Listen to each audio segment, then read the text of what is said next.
오늘 함께 봉독하실 하나님 말씀입니다. 요한복음 7장 37절로 44절까지 말씀을 교독합니다. 자, 요한복음 7장 37절로 44절까지 말씀을 교독하겠습니다. 명절 끝날 곧 큰 날에 예수께서 서서 외쳐 가라사대 누구든지 목마르거든 내게로 와서 마시라. 나를 믿는 자는 성경의 이름과 같이 그 배에서 생수의 강이 흘러나리라 하시니 이는 그를 믿는 자의 받을 성령을 가르쳐 말씀하신 것이라. 예수께서 아직 영광을 받지 못하신 고로 성령이 아직 저에게 계시지 아니하시더라. 이 말씀을 들은 무리 중에서 혹은 이가 참으로 그 선자라 하며 혹은 그리스도라 하며 어떤 이들은 그리스도가 어찌 갈릴리에서 나오겠느냐. 성경에 이르기를 그리스도는 다윗의 씨로 또 다윗이 살던 촌 베들레헴에서 나오리라 하지 아니하였느냐 하며 예수를 인하여 무리 중에서 쟁론이 되니 그 중에는 그를 잡고자 하는 자들도 있으나 손을 대는 자가 없었더라. 아멘. 자, 오늘은 생수의 강이 흘러나리라 라는 제목으로 하나님 말씀을 함께 나누겠습니다. 하나님은 은혜로우신 분이십니다. 은혜라는 말은 값 없이 대가 없이 거저 주시는 그 은혜를 의미합니다. 그러니까 우리 하나님께서 어떤 보상이나 대가를 바라지 않고 우리에게 거저 주신 것을 은혜라고 말한단 말입니다. 사실 우리가 하나님을 은혜로우시다라고 말하는 것은 다른 말로 말할 때 우리 인간들은 하나님의 은혜로 사는 존재로 하나님이 만드셨다. 하나님의 은혜로만 살 수 있도록 만드셨다라고 말할 수 있는 겁니다. 그러니까 하나님의 은혜 없이는 내가 살 수 없고 하나님의 은혜 아니면 나는 아무것도 할 수 없다는 것이 바로 우리의 믿음입니다. 지금 여러분은 하나님이 은혜로우시다라는 그냥 막연한 관념을 갖지 말고 하나님의 은혜로만 살 수 있는 나, 하나님의 은혜가 아니면 아무것도 할 수 없는 여러분의 모습을 인정하길 예수 이름으로 부탁드립니다. 그렇지만 세상 종교는 은혜와 무관하게 자기의 치성과 정성을 들여야만 막연하게나마 뭔가 보상을 받을 수 있다라는 생각을 합니다. 그러니까 내가 무엇인가 해야 된다는 거예요. 내가 노력하고 내가 구제를 하고 내가 선행을 하고 내가 돌을 닦고 뭔가 내가 애쓰고 수고해야만 그 수고의 열매를 내가 먹을 수 있다. 그 수고의 열매를 내가 취할 수 있다. 이라는 것이 바로 세상 종교라고 말할 수 있단 말입니다. 반면 우리가 갖고 있는 믿음은 내 수고 없이 내 노력 없이 우리는 하나님의 은혜로만 사는 존재다라는 것이 성경이 우리가 알게 하신 하나님이십니다. 이 은혜롭다라고 하는 것을 우리는 이렇게 이해할 수 있습니다. 우리가 갓난아이를 낳았을 때 갓난아이는 스스로 할 수 있는 게 아무것도 없어요. 자기 목조차 가눌 수가 없죠. 말을 할 수도 없고 걸어 다닐 수도 없고 자기 혼자 먹는 것이나 마시는 것, 입는 것이나 배설하는 것, 심지어는 먹고 나서 소화시키는 것까지도 제대로 못해서 젖이나 아니면 우유를 먹고 나서는 꼭 트름을 시켜줘야만 제대로 소화를 하지. 그렇지 않으면 또 토해내고 맙니다. 피곤하면 그냥 잠을 자면 되는데 잠투정을 하죠. 그러니까 어느 것 하나 자기 임의로 할 수 있는 게 아무것도 없어요. 그런데 부모가 그 아이를 사랑하여 그 아이를 위하여 때를 따라 먹을 것을 주고 기저귀를 갈아주고 씻겨주고 새로운 옷을 입혀주며 그 아이가 졸립다고 하면 밤을 새서라도 그 아이를 품에 안고 어루며 달래며 재웁니다.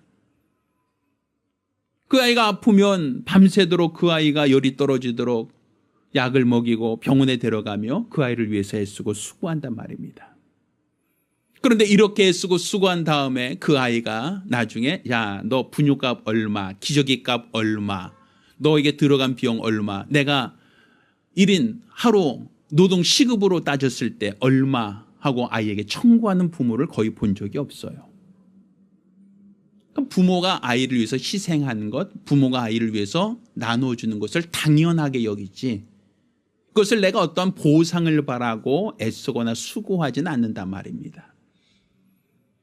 그러니까 이 아이 입장에서 봤을 때 부모가 잠도 못 자고 아이를 위해서 수고하는 그 모든 수고, 그걸 바로 우리가 거저받았다라고 할 때 은혜라고 얘기할 수 있단 말입니다. 그러니까 지금 하나님이 우리 인간을 만드신 것은 이렇게 내가 노력하며 살도록 만드신 게 아니라 하나님의 은혜로만 살도록 만드셨어요. 그래서 첫사람 아담을 하나님이 에덴으로 이끌어 오실 때 아담이 살기 좋은 에덴 동산을 나무를 심고 조경을 해서 가꿔서 만든 게 아니라 하나님이 아름다운 곳으로, 풍요로운 곳으로 그를 이끌어내신 겁니다. 그리고 에덴에 있는 모든 것을 그가 먹고 취할 수 있도록, 모든 것을 누릴 수 있도록 거저주신 겁니다. 그러니까 결국 하나님이 첫사람 때부터 하나님의 은혜로 살 수 있도록 에덴으로 이끌어 오셨다라고 볼 수 있는 겁니다. 그런데 아담의 타락이 무엇입니까? 아담의 죄악이 무엇입니까? 결국 그 아담이 하나님 말씀을 거역하여 하나님이 먹지 말라는 실과를 먹음으로 그가 내 눈이 밝아 나도 하나님처럼 되려고 했단 말입니다. 그 얘기는 다른 말로 더 이상 하나님의 은혜로 살지 않고 나 스스로 살 수 있다라고 하는 생각을 갖게 된 것. 이게 바로 인간의 타락입니다. 이렇게 하나님의 은혜로만 살던 자가 하나님의 은혜 없이 스스로 살겠다라고 하는 그 순간 하나님은 그에게 그러면 네가 스스로 살 수 있도록 네가 땀을 흘려야 소산을 먹을 수 있다라는 그러한 하나님의 저주를 내려주시죠. 그걸 저주라고 말하는 것은 결국 네가 하나님의 은혜로만 살았는데 은혜 없이 스스로 산다고 하니 그러면 네가 땀을 흘려서 소산을 먹을 수 있다. 네가 스스로 노력해서 살아보라고 얘기한 겁니다. 근데 결국 인간들은 땀을 흘리고 애쓰고 수고하여 살려고 노력하지만 은혜 없이는 살 수 없다는 것을 뼈저리게 느낄 수밖에 없는 겁니다. 지금까지 은혜로 살 때는 부족함이 없었고 지금까지 은혜로 살 때는 아무것도 아쉬운 것이 없었으나 하나님을 떠나 스스로 살려고 할 때, 스스로 땀을 흘리고 소산을 먹으려고 할 때는 모든 것이 부족하고 모든 것이 열악하고 연약하더라 이겁니다. 그러니까 결국 우리 인간들은 하나님이 애시당초 하나님의 은혜로만 살도록 조성하신 겁니다. 그래서 우리가 읽은 이 본문에서도 하나님께서 이스라엘 백성을 애굽에서 이끌어내실 때 그들을 하나님이 약속하신 땅은 가나안 땅, 요단강 건너편 가나안 땅을 약속하셨지만 그곳으로 가는 바른 길, 빠른 길을 피하시고 광야길로 하나님이 우회시켰습니다. 그들을 광야길을 걷게 하신 이유가 무엇인가 하면 그들이 스스로 사는 존재가 아니라 하나님의 은혜로 사는 존재라는 것을 깨닫기를 원하셨기 때문입니다. 이 광야 40년이라고 하는 이 여정은 결국은 내가 하나님의 은혜로만 살 수 있다. 하나님의 은혜 아니면 나는 아무것도 할 수 없다는 것을 그들이 뼈에 새길 만큼 절감하도록 하는 겁니다. 이스라엘 백성이 애굽에서 나올 때는 장정만 60만 명이더라라고 기록을 남기고 있습니다. 그럼 장정만 60만 명이라는 것은 군대에 갈 수 있는 나이, 군대 징집할 수 있는 인원이 60만 명이라는 겁니다. 우리가 성별로 봤을 때 남성 여성이 거의 1대1이라고 봤을 때 군대를 징집할 수 있는 그 나이의 인원이 60만이라면 동수의 여성이 있겠죠. 그러면 합치면 120만 명이 될 겁니다. 또한 군대에 들어가기 전 나이, 갓난아기부터 시작하여 군대에 들어가기 바로 직전까지 나이의 아이도 있을까요 없을까요? 있겠죠. 그 아이도 남성과 여성을 따지면 상당한 인원이 있을 겁니다. 게다가 군대 징집할 나이를 넘은 노인들도 있을까요 없을까요? 있죠. 그럼 그것도 여전히 남성과 여성.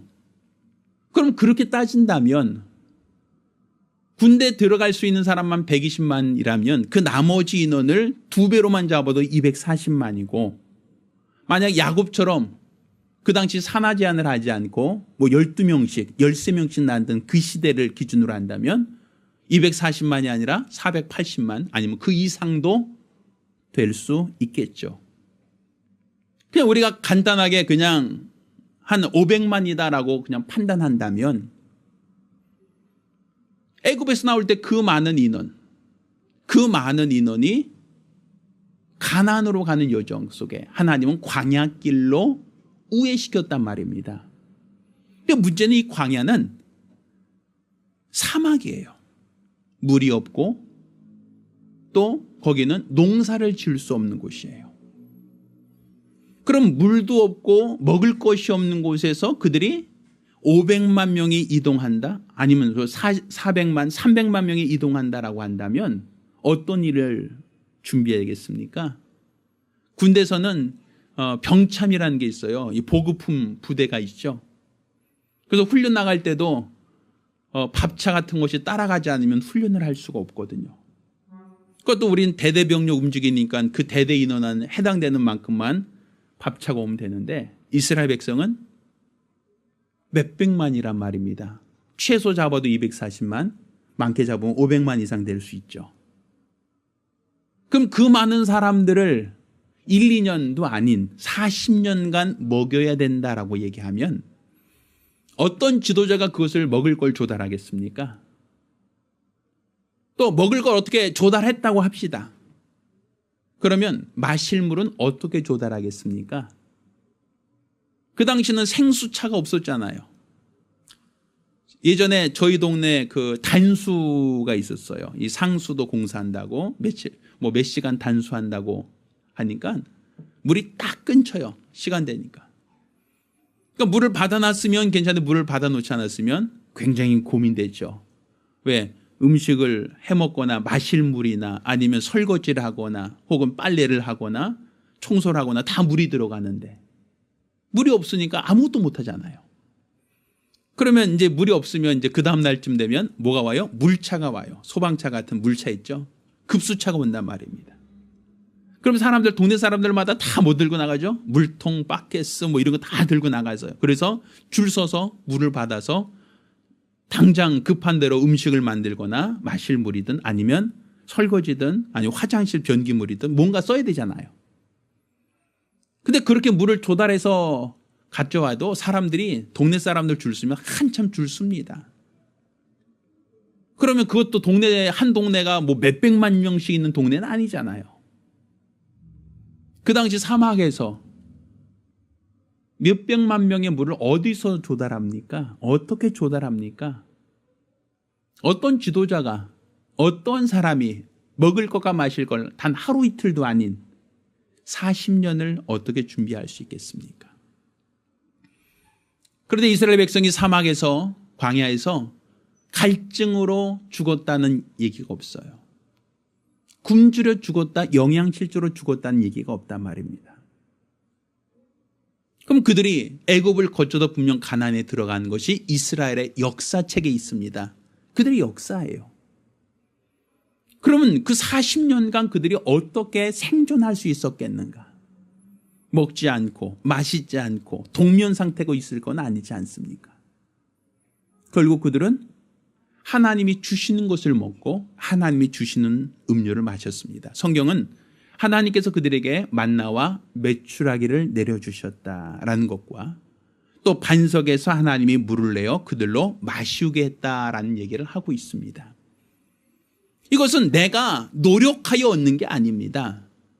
그들이 노력하여 땅을 일구고 노력하여 곡식을 심고 노력하여 파종하여 얻어낸 곡식을 먹은 게 아닙니다. 만약 농사를 지었다라고 한다면 그들은 씨를 뿌리고 결실할 때까지 뭘 먹고 살았겠습니까? 또 농사는 물이 없는데 어떻게 지었겠습니까? 또 그들이 마실 물은 어디서 조달했겠습니까? 사막에서, 물이 없는 곳에서.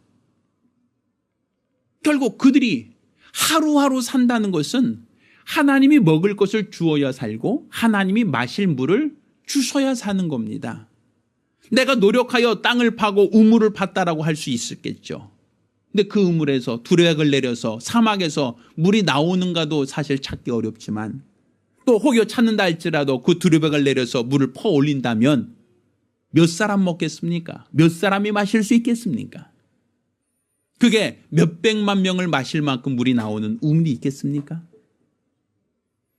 결국 내가 아무리 머리를 짜내고 노력해도 사막에서는 살 수가 없습니다. 광야에서는 절대로 살 수가 없습니다. 하나님의 가난으로 가는 여정을 광야길로 거쳐가게 하신 것은 너희가 하나님의 은혜로 사는 존재라는 것을 깨달으라는 겁니다. 내가 애쓰고 수고해서 살 수 있는 게 아니라 오직 하나님의 은혜로만 사는 자들, 하나님의 은혜 없이는 전혀 살 수 없는 존재라는 것을 하나님은 깨닫기를 원하신 겁니다. 오늘 우리가 읽은 이 본문은 그 배경이 어딘가를 얘기하고 있습니다. 37절에 명절 끝날 곧 큰 날에 라고 시작하고 있죠. 그럼 여기서 말하는 명절은 어떤 명절입니까? 자, 7장 2절 말씀을 보세요. 2절, 7장 2절. 자, 읽어볼까요? 시작. 유대인의 명절인 초막절이 가까운지라. 그러니까 여기 요한복음 7장 말씀은 그 배경이 무슨 절기? 초막절이라는 걸 알 수 있겠죠. 초막절이 가까웠다. 그리고 예수님께서 말씀하신 그 37절의 명절 끝날이라는 것은 결국 그 초막절 끝, 초막절의 끝 무렵에 말씀하신 얘기다라고 볼 수 있겠죠. 그럼 이 초막절이 어떤 절기냐 하면 이스라엘 백성이 광야에서 그들이 초막을 짓고 살았던 것을 기념하는 절기입니다. 그러니까 그들이 가나안 땅에 들어갔지만 가나안 땅에서도 그들은 우리가 광야에서 어떻게 살았다? 초막을 짓고 살았다는 것을 그것을 추억하고 그때 하나님이 우리를 도와주셨다는 것을 그것을 기념하는 절기예요. 이 초막절은 이스라엘의 3대 절기 중에 하나입니다. 첫 번째가 유월절, 두 번째가 칠칠절이라고 말하는 맥추절, 세 번째가 바로 이 초막절. 이 초막절은 자, 하나님이 광야 생활하는 동안 구름 기둥과 불 기둥이 움직일 때마다 그들을 이동시켰습니다. 그러니 돌을 통해서 집을 지으면 돌로 된 집을 움직일 수 있어요? 없어요? 없지요. 그래서 이스라엘 백성은 광야 생활하면서 텐트 생활했습니다. 왜? 텐트는 거주하다가 하나님이 이동하라고 하면 어떻게 해요? 철거해서 바로 들쳐매고 따라갈 수 있으니까. 그리고 이동하다가 하나님이 멈춰라 하면 거기에 다시 뭘 세우니까? 다시 텐트를 칠 수 있으니까. 여기서 말하는 텐트가 바로 초막입니다. 장막이라고 얘기하죠. 그러니까 그들이 광야 생활하면서 초막 생활했다라는 얘기를 하는 겁니다. 그러면 그들은 애굽에서 나올 때 광야에서 살 목적으로 나온 겁니까? 아닙니까? 광야가 아니라 어디로 갈 목적으로 났죠? 젖과 꿀이 흐르는 땅, 가나안 땅. 하나님이 아브라함과 이삭과 야곱에게 약속하셨던 가나안 땅으로 가겠다고 나와서 하나님 그들을 광야를 거쳐서 들어가게 하셨어요. 그래서 이 광야라는 것은 결국에는 거쳐가는 곳, 나그네 길이란 말입니다. 예전에 어떤 가수가 이런 노래 했죠. 인생은 나그네 길 하면서 했죠. 그 나그네 길이라고 하는 게 바로 뭐 성경을 알고 말했는지 모르지만 결국은 우리가 지금 나그네 길을 걷고 있다라고 볼 수 있어요. 왜 그런가? 우리 간혹 장례 때 가서 우리가 노래하는 그 노래 중에 요단강 건너가 만날이 며칠 후 하는 노래 있죠. 그렇죠? 저 요단 건너편 밝은 뭐 이런 뭐 하늘나라 뭐 그런 노래들 있잖아요. 그럼 요단강 건너가 만날이 며칠 후 그럼 요단강을 건너간다는 것은 결국 육체의 죽음을 말하는 거고 결국 요단강 건너가서 있는 가나안 땅이 바로 하나님이 약속하신 새하늘과 새 땅에 대한 모형이다라고 볼 수 있겠죠. 그럼 지금 우리가 육체가 죽어서 주님 나라에 들어가는 게 아니니까 아직 우리가 머무는 곳이 어디 있겠어요? 요단강 건너가 만난다고 했으니까 요단강을 건너지 않았으면 지금 우리는 어디 있겠어요? 지금 우리가 멈추고 있는 곳, 우리가 지금 거쳐가는 곳은 지금 어디다? 광야라고 볼 수 있겠죠. 지금 내가 지금 서 있는 위치가 광야이고 이 광야에서 지금 나는 이동하고 있어요. 어디로? 가나안 땅, 곧 하나님이 예비하신 저 하늘나라를 향하여 지금 우리는 계속 나아가고 있단 말입니다. 그러면 이렇게 하나님께서 원하시는 길로 나아가는 길, 하나님이 원하시는 길로 우리가 가고 있는 여정 속에서 우리가 지금 이제 광야에 머물고 있는데, 그러면 오늘 본문에서 초막절이라고 하는 것은 바로 어느 때를 회상하고 있는 거예요? 광야에 있을 때 우리 조상들은 초막을 짓고 살았다는 얘기를 하고 있는 거 아닙니까? 이게 바로 이스라엘의 3개 절기 중에 6월절을 기준으로 해서 7번째 돌아오는 월, 그 10월 달입니다. 6월절이 3월 달이니까 이 초막절은 10월 달, 그리고 모든 절기의 마지막이라고 얘기해요. 그러면 이 절기의 마지막이라 말하는 이 초막절 혹은 장막절, 이 장막절에 예수님이 그들에게 무엇을 말씀하셨는가? 자, 37절 이와 같이 얘기합니다. 명절 끝날, 곧 큰날, 곧 초막절 끝날 말합니다. 예수께서 서로 외쳐 가라사대 누구든지 목마르거든 내게로 와서 마시라, 이런 말씀을 하시죠. 자, 초막절 지금 위치가 어디입니까? 광야죠. 광야에서 초막 짓고 있는 그들에게 예수님이 뭐라고 말씀하시는 거예요? 누구든지 목마르거든 어떻게 하라? 내게로 와서 마셔라 한단 말이에요. 왜? 광야라는 곳이 어떤 곳이니까? 사막이니까 갈증이 심한 곳이죠. 그래서 목마르거든 누구에게 와라? 예수께 와라. 자, 나를 믿는 자는 성경의 이름과 같이 그 배에서 생수의 강이 흘러나리라, 이 말씀을 하신단 말이에요. 자, 그러면 나를 믿는 자는 성경에서 이름같이, 성경에 이미 기록한 것 같이, 성경에서 말씀하는 것처럼 생수의 강이 흘러날 것이다 라고 얘기하거든요. 자, 그러면 예수를 믿는 자는 그 배에서 생수의 강이 흘러난다. 자, 광야에서 그러면 그 물을 어떻게 조달하였는가라는 걸 볼 때 성경은 하나님이 모세를 통해서 만나와 메추라기를 내려주셨고, 또 모세에게 하나님은 지팡이로 반석을 치라 하시고 반석에서 물을 내셨다라고 성경 기록하고 있단 말이에요. 그래서 출애굽기 17장 6절에 이와 같이 얘기합니다. 내가 거기서 호렙산 반석 위에 너를 대하여 서리니 너는 반석을 치라. 그곳에서 물이 나리니 백성이 마시리라. 모세가 이스라엘 장로들의 목전에서 그대로 행하였다라고 말하고 있어요.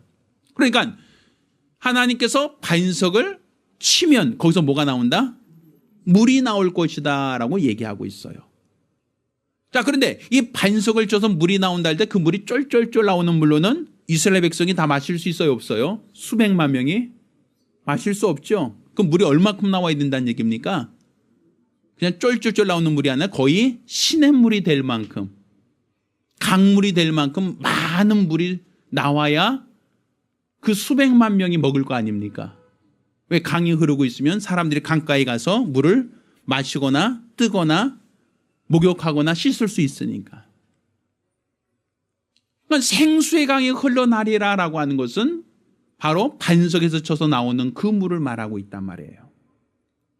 그럼 성경은 우리에게 누구든지 목마르거든 내게로 와서 마시라 했으니, 이 반석에서 나오는 그 물이라는 건 결국 예수 그리스도의 몸을 찢어서 그가 몸을 상함으로 우리에게 자신의 피를 흘려주신 것과 같은 얘기거든요.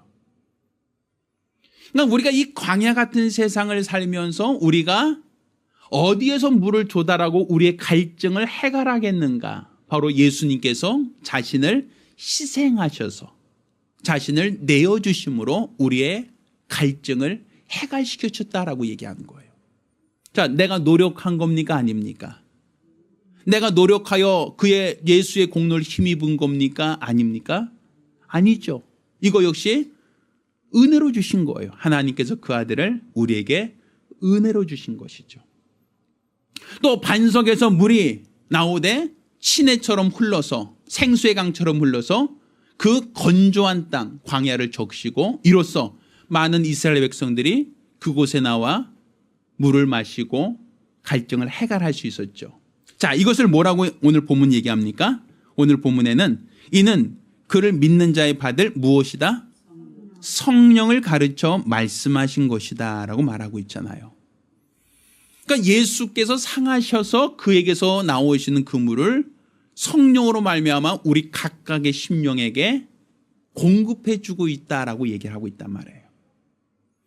그러면 지금 우리가 초막 생활을 하고 있는 광야길을 걷고 있다. 지금 우리가 지금 걷고 있는 길이 광야 같은 곳이고 우리가 지금 이 세상을 살아가는 것이 광야 같은 척박한 곳이다라고 했을 때 많은 사람들은 이와 같이 얘기합니다. 일찍 일어난 새가 벌레를 잡는다. 노력하라는 것이죠. 땀 흘리고 애쓰고 수고하면 땀의 결실을 결코 헛되지 않는다라고 사람들은 이야기를 합니다. 그래서 사람들은 노력하는 것만이 세상에서 성공할 수 있는 비결이다라고 하는 나름대로의 생각을 갖고 있어요. 그런데 사실 노력만으로 성공을 보장할 수 있겠느냐라고 하면 그 누구도 보장하지 않습니다. 내가 아무리 애쓰고 수고하고 노력한다 할지라도 예전에 우리나라에 IMF라고 하는 국가 부도가 나니까 기업이 무너지고 개인들이 직장에서 쫓겨나고 실업자가 되고 어려움 당한 일이 있었죠. 이런 일이 있다 보니까 요즘에는 구조조정한다라고 하면 사람들이 머리에 띠띠고 데모부터 합니다. 왜 데모를 왜 하겠어요? 내가 아무리 열심히 일하고 부지런히 일했어도 회사가 넘어가고 기업이 넘어지면 나는 쫓겨나니까.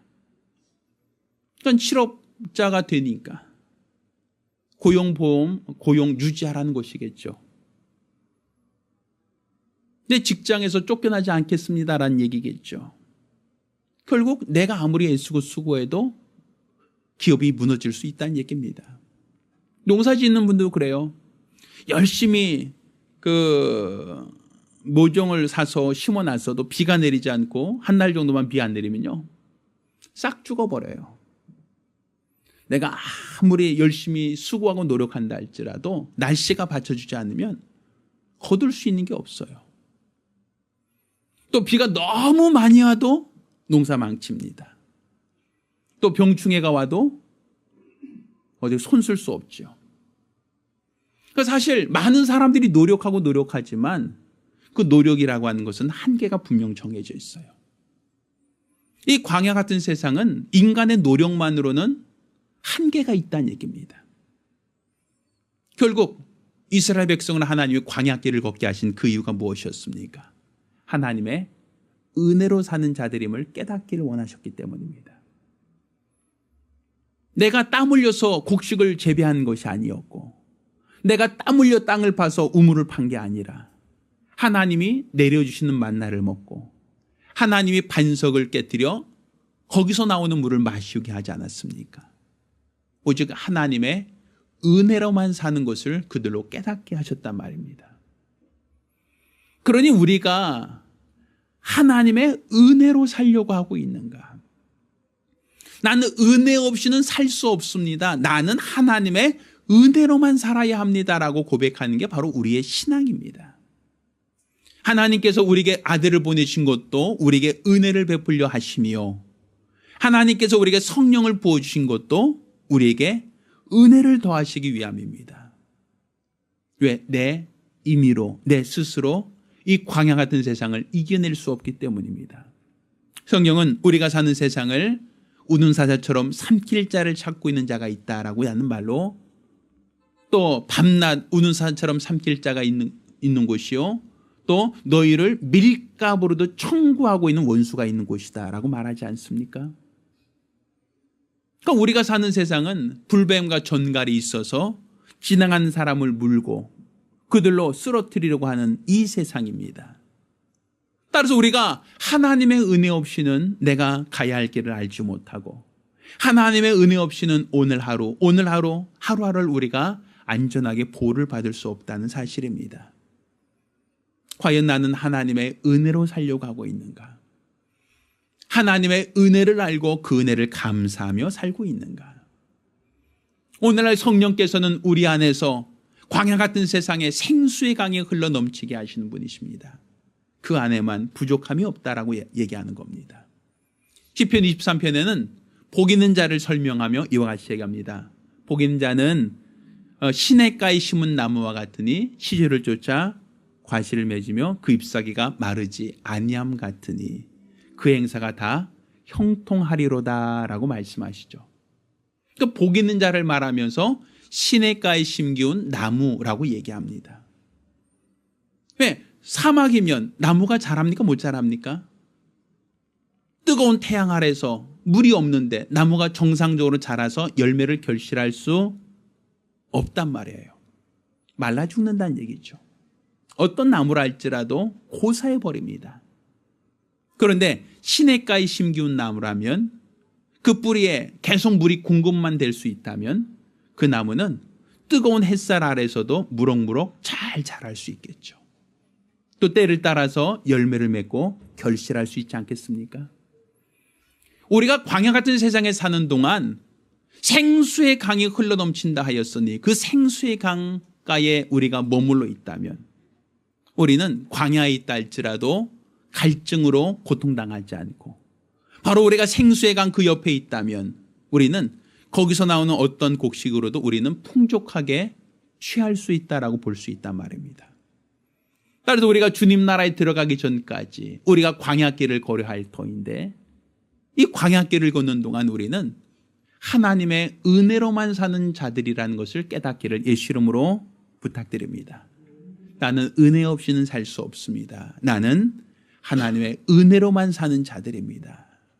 내 노력과 내 열심과 내 수고로는 아무것도 할 수 없습니다. 나는 하나님의 은혜가 필요합니다. 하나님이 거저 주시는 그 은혜 없이는 살 수 없습니다.